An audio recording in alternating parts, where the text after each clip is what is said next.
नमस्ते सभी भैया बहनों, एक बार फिर से आपका बहुत बहुत स्वागत है आज ऑनलाइन सेक्शन में। ठीक है, यानी कि कल आज अपन जो दोबारा मिल रहे हैं, तो आज अपन यहाँ कक्षा 9 में प्रश्नावली 2.2 डिस्कस करेंगे। इसके पहले कक्षा 8 की बात चल रही है। ठीक है, सॉरी, कक्षा 9 निकल गया मुझसे। कक्षा 8 में प्रश्नावली 2.2 डिस्कस करेंगे। पिछले वीडियो तक अपन 2.2 के क्वेश्चन नंबर 1 से 9 तक पढ़ चुके हैं। आज अपन यहाँ क्वेश्चन नंबर 10 पढ़ने वाले हैं। तो देखो, क्वेश्चन नंबर 10 क्या कह रहा है कि किसी कक्षा में बालक और बालिकाओं की संख्या का अनुपात 7:5 है। यदि बालकों की संख्या बालिकाओं की संख्या से 8 ज्यादा है, ठीक है, तो कक्षा में कुल कितने विद्यार्थी हैं? सुनना ध्यान से। कक्षा में बालक और बालिकाओं की संख्या का अनुपात देखना ध्यान से। कक्षा में बालक तथा बालिकाओं की संख्या का अनुपात,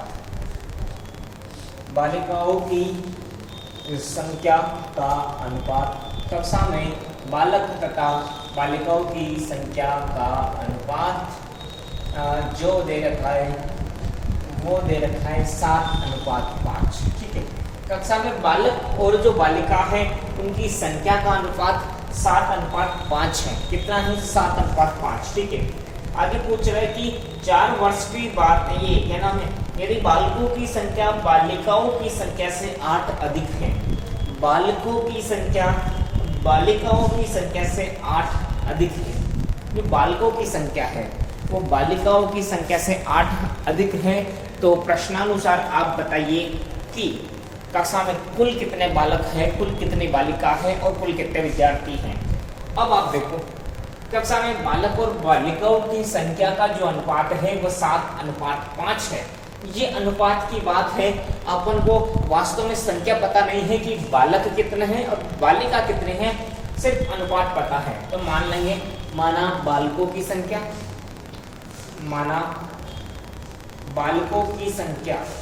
देखो, माना बालकों की संख्या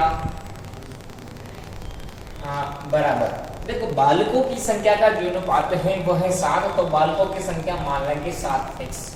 ठीक है, माना बालकों की संख्या बराबर 7x, ठीक उसी प्रकार से बालिकाओं की संख्या बराबर 5x है ना, तथा बालिकाओं की संख्या बराबर 5x। ठीक है, अनुपात 7:5, तो बालकों की संख्या 7x और बालिकाओं की संख्या 5x। ठीक है, अब देखो प्रश्नानुसार यानी प्रश्न के अनुसार। तो देखो, प्रश्न क्या कह रहा था कि बालकों की संख्या बालिकाओं की संख्या से 8 अधिक है। बालकों की संख्या बालिकाओं की संख्या से 8 अधिक है, तो बालकों की संख्या कितनी है? 7x। तो बालकों की संख्या जो है 7x, ये बालिकाओं की संख्या 5x और उससे भी कितना ज्यादा है? 8 ज्यादा है।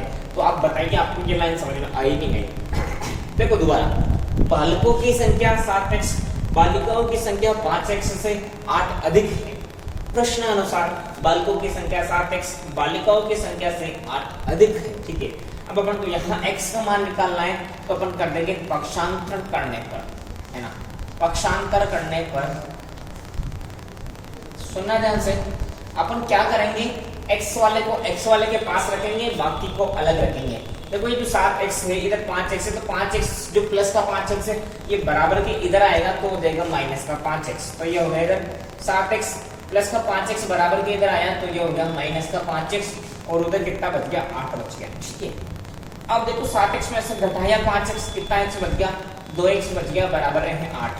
अब अगर अपन यहाँ x का मान निकालना चाहते हैं तो x के साथ अभी गुणा में 2 है, तो गुणा वाली राशि बटे में आ जाती है। गुणा वाली राशि कहाँ आ जाती है? बटे में। तो 8/2, तो 8 में 2 का भाग 2, x बराबर 4 आ गया। x बराबर कितना आ गया? 4 आ चुका है। x बराबर आ गया 4। x ना तो बालकों की संख्या है ना बालिकाओं की संख्या है, बल्कि ये तो जो अपन एक अनुपात माना था वो अनुपात है 4x का मान कोई ना कोई आ गया। ठीक है, अतः देखो ध्यान से, अतः बालकों की संख्या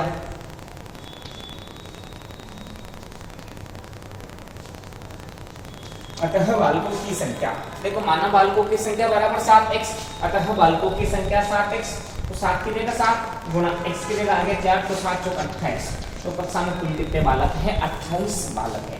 कुल कितने बालक है? 28 बालक है। तथा बालिकाओं की संख्या, तथा बालिकाओं की संख्या, बालिकाओं की संख्या, तथा बालिकाओं की संख्या, बालिकाओं की संख्या मानिए 5x, तो 5 × 4 5 × 20, आगे 20। अब देखो प्रश्न अपना सही है या गलत है। प्रश्न कह रहा था कि बालकों की संख्या बालिकाओं की संख्या से 8 ज्यादा है। तो देखो बालकों की संख्या है 28, बालिकाओं की संख्या 20 है, तो बताओ 28 20 से 8 ज्यादा है नहीं, है ना? तो देखो कुल विद्यार्थी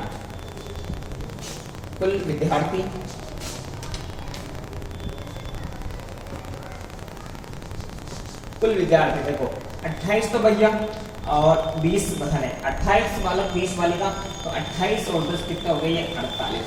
तो टोटल कितने हैं विद्यालय में? 48 बालक बालिकाएं हैं। तो ये था आपके सामने प्रश्न नंबर 10। आशा है आपको समझ में आ गया होगा, ठीक है। इसके बाद अपन करते हैं इसी चैप्टर का प्रश्न नंबर 11। आप अपनी किताब में से प्रश्न नंबर 11 को पढ़ लीजिए और उसके बाद अपन शुरुआत करते हैं प्रश्न नंबर 11 की।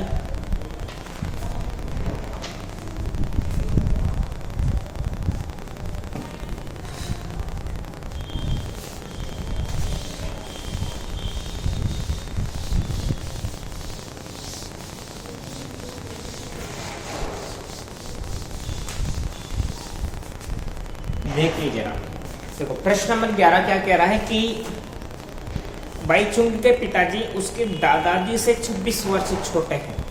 बाईचुंग के जो पिताजी हैं वो बाईचुंग के दादाजी से 26 वर्ष छोटे हैं और उससे 29 वर्ष बड़े हैं। यदि उन तीनों की आयु का योग 135 है तो उनकी अलग अलग आयु ज्ञात कीजिए। देखो बहुत ही बढ़िया प्रश्न है। कहने का मतलब ये रहा आपका बीपुर बाईचुंग, ठीक है, ये बाईचुंग के पापा और ये बाईचुंग के दादाजी, ठीक है। अब समझना आप ध्यान से, देखो प्रश्न क्या कहना चाह रहा है कि बाईचुंग के पिताजी जो है उसके दादाजी से 26 वर्ष छोटे हैं और उससे 29 वर्ष बड़े हैं। देखो बाईचुंग के जो पिताजी हैं बाईचुंग से 29 वर्ष बड़े हैं। तो अगर मान के चलो बाईचुंग का पता नहीं है, तो अगर बाईचुंग की उम्र अपन कितना मानते हैं? x मानते हैं। कितना मानते हैं? x। तो बाईचुंग के पिताजी इससे 29 साल बड़े हैं, तो ये कितने हो जाएंगे? इस बाईचुंग की उम्र x से कितने साल बड़े हो जाएंगे? 29 साल बड़े हो जाएंगे, ठीक है। होंगे नहीं होंगे? 29 साल बड़े हो जाएंगे, ठीक है। अब आगे देखो, आगे यूं कह रहा था कि बाईचुंग के जो पिताजी हैं वो दादाजी से 26 वर्ष छोटे हैं। 26 यानी कि दादाजी इस पिताजी से 26 साल बड़े होंगे नहीं होंगे? होंगे ना। तो देखो बाईचुंग के पिताजी की उम्र आ गई x प्लस का 29। अब इसके दादाजी इससे भी 26 साल बड़े हैं, तो इनसे 26 साल बड़े, तो ये कितना हो जाएंगे? x प्लस का 29 और इसमें भी कितना अपन जोड़ देंगे? 26 जोड़ देंगे। तो इस प्रकार जो टोटल आएगी ये x प्लस का 9 6 15 का 5 असल का 1 2 2 4 1 5। तो दादाजी की उम्र हो जाएगी x प्लस 55 वर्ष, पिताजी की उम्र हो जाएगी x प्लस 29 वर्ष और बाईचुंग की उम्र हो जाएगी x वर्ष, ठीक है। आगे आप आपको प्रश्न समझ में? एक बार क्वेश्चन दोबारा पढ़ लेते हैं कि बाईचुंग के पिताजी उसके दादाजी से 26 वर्ष छोटे हैं और उससे 29 वर्ष बड़े हैं। तो देखो माना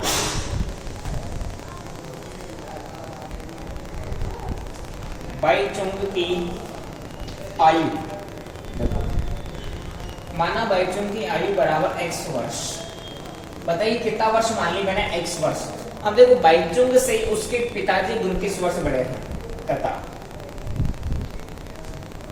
पिताजी की आयु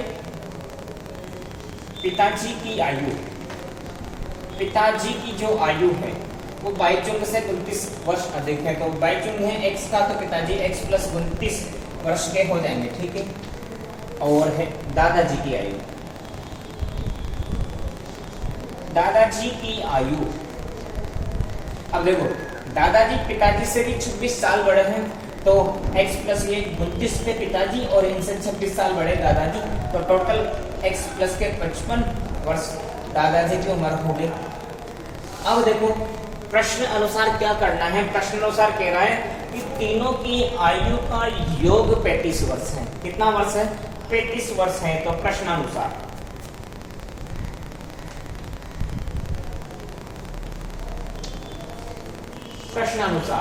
तीनों की आयु का योग 35 वर्ष है। तो ये बाईचुंग x, इसके पिताजी x प्लस का 29 और बाईचुंग के दादाजी x प्लस 55, x प्लस का 55। और अगर तीनों का योग कर दिया तो 135 वर्ष अपने यहाँ आंसर आएगा। ठीक है, अब आगे देखो आप x और x में x जोड़ा 2x में x जोड़ा कितना x हो गया? 3x। आगे देखो 29 और 55 को जोड़ना है तो 9 और 5 14 के 4 हासिल का 1 हो गया। 2 5 7 8 और बराबर है 135। अब अपन को निकालना है यहाँ पर x का मान। तो x का मान निकालना है तो पहले तो प्लस के 84 का पक्षांतर करना पड़ेगा। यहाँ पर लिख देंगे पक्षांतर करने पर ठीक है। आ रहा होगा आपको समझ में। यहाँ से देखो प्लस के 84 का अगर अपन पक्षांतर करते हैं, देखो प्लस के 84 का बराबर के उधर अपन पक्षांतर करते हैं तो वो किस में चला जाएगा? माइनस में। तो 3x बराबर 135 माइनस का 84। ठीक है, आ रहा है समझ में।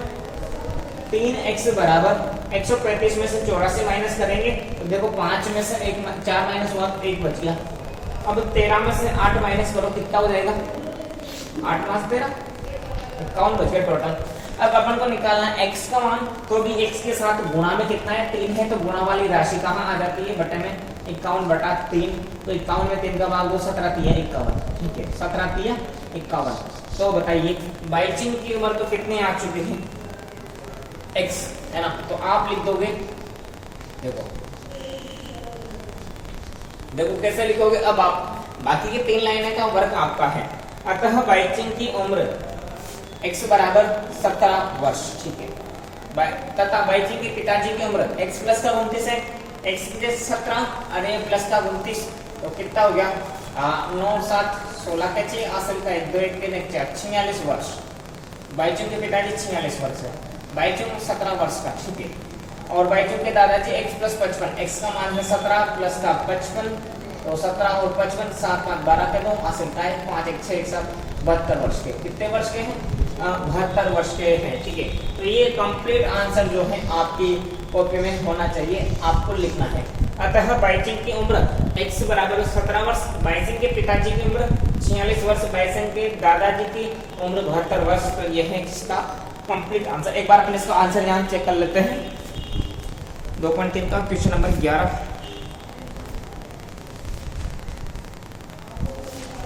2.2 का क्वेश्चन नंबर 11। ठीक है, सही है। और इसके बाद अपन क्वेश्चन नंबर यहाँ 12। देखो इसके बाद अपन करेंगे क्वेश्चन नंबर 12।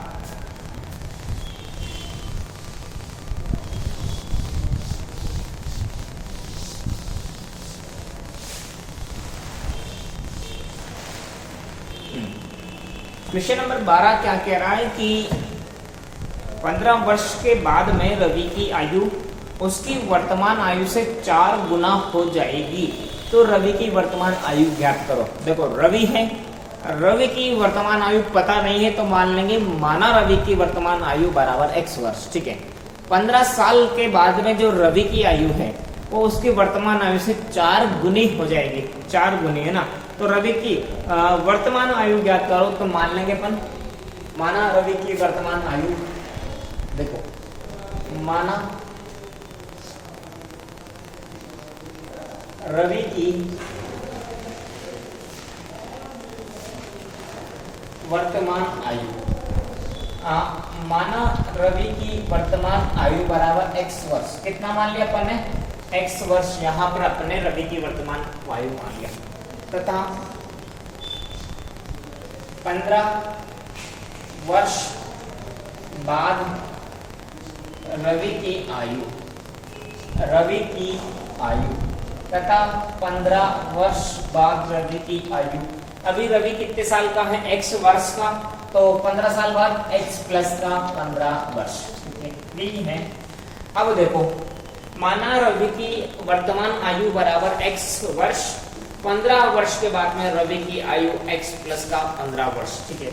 अब देखो प्रश्न अनुसार यानी प्रश्नानुसार, प्रश्न के अनुसार अपन को क्या करना है। प्रश्न कह रहा है कि 15 साल के बाद में रवि की जो आयु है वर्तमान आयु की 4 गुनी हो जाएगी, ठीक है। प्रश्न अनुसार 15 साल बाद रवि की आयु कितनी है, x प्लस का 15 वर्ष, ठीक है। तो x प्लस का जो 15 वर्ष है, ये 15 साल बाद रवि की जो वर्तमान आयु है x प्लस का 15 वर्ष, ये जो वर्तमान आयु x मानी है इसकी कितना गुना हो जाएगी, 4 गुना, तो ये हो गए 4x, ठीक है। 15 साल बाद रवि की आयु x प्लस का 15 वर्ष, वर्तमान आयु x का कितना गुना हो चुकी है, 4 गुना। अब अपन को अगर x का मान निकालना है तो इधर है 4x, इधर x, तो इस x का इधर कर देंगे पक्षांतर करने, है ना, पक्षांतर करने पर, पक्षांतर करने पर, ठीक है। तो इधर तो रह गया 15 बराबर के उधर पहले से कौन था, 4x। अब देखो प्लस का x जो है बराबर के इधर आएगा तो किसका x हो गया, माइनस का x हो गया, ठीक है। तो यहाँ है 15 बराबर 4x में से 1x घटाया, कितना x बच गया, 3x बच चुका है। अब अगर अपन यहाँ x का मान निकालना चाहते हैं तो x के साथ गुणा में कितना है, 3 है, तो गुणा की राशि बराबर के इधर बटे में आ जाती है। तो 15 बटे 3 बराबर x वर्ष, 15 में 3 का भाग दो, 5 बराबर x, ये इसको सही कर लेंगे, x बराबर 5, x बराबर 5 वर्ष। तो बताइए रवि की वर्तमान आयु कितनी आ चुकी है, 15 वर्ष, ठीक है। रवि की वर्तमान आयु 15 वर्ष आ चुकी है, ठीक है। तो यही 5 वर्ष आ चुके हैं। देखिए प्रश्न अपने सही किया गलत किया उसका पता कैसे लगाएंगे। तो प्रश्न था कि 15 वर्ष बाद रवि की आयु इस वर्तमान आयु की 4 गुनी हो जाएगी। तो वर्तमान आयु 5 वर्ष है, तो 15 साल बाद में 5 और 15 20 हो गया, तो 20 5 का 4 गुना है नहीं है ना। तो इसका मतलब अपने प्रश्न बिल्कुल 100% सही किया है, अपना एकदम प्रश्न पूरा सही है। तो ये था प्रश्न नंबर 12 आपके सामने, ठीक है। इसके बाद में प्रश्न नंबर 13, 14, 15, 16, ठीक है। 4 प्रश्न और हैं। इन 4 प्रश्नों को अपन बाकी की जो वीडियो आती है उसमें अपन डिस्कस करेंगे। आप इन तीनों प्रश्नों को 3-4 प्रश्न जो भी आज अपन ने पढ़े इनको आप अपनी कॉपी में उतार लीजिए और समझने की कोशिश करिए, ठीक है। गृह कार्य करते रहिए और विद्यालय में आकर भी अपना गृह कार्य चेक करवाते रहिए, ठीक है। अब आपके जैसे ऑनलाइन क्लासें प्रारंभ होने जा रही हैं, ऑफलाइन क्लास है 1 तारीख से, तो अब आप स्कूल की जो भी तैयारी है जैसे ड्रेस है, स्कूल बैग हैं, आपकी बुक्स वगैरह हैं, आपके ज्योमेट्री बॉक्स है, कंप्लीट कर लीजिए ताकि आपको, और विशेष रूप से मास्क और सैनिटाइजर जो भी हैं कंप्लीट रखिए ताकि आपको किसी प्रकार की कोई समस्या की जरूरत नहीं हो, है ना। तो मिलते हैं अगले वीडियो में, ठीक है।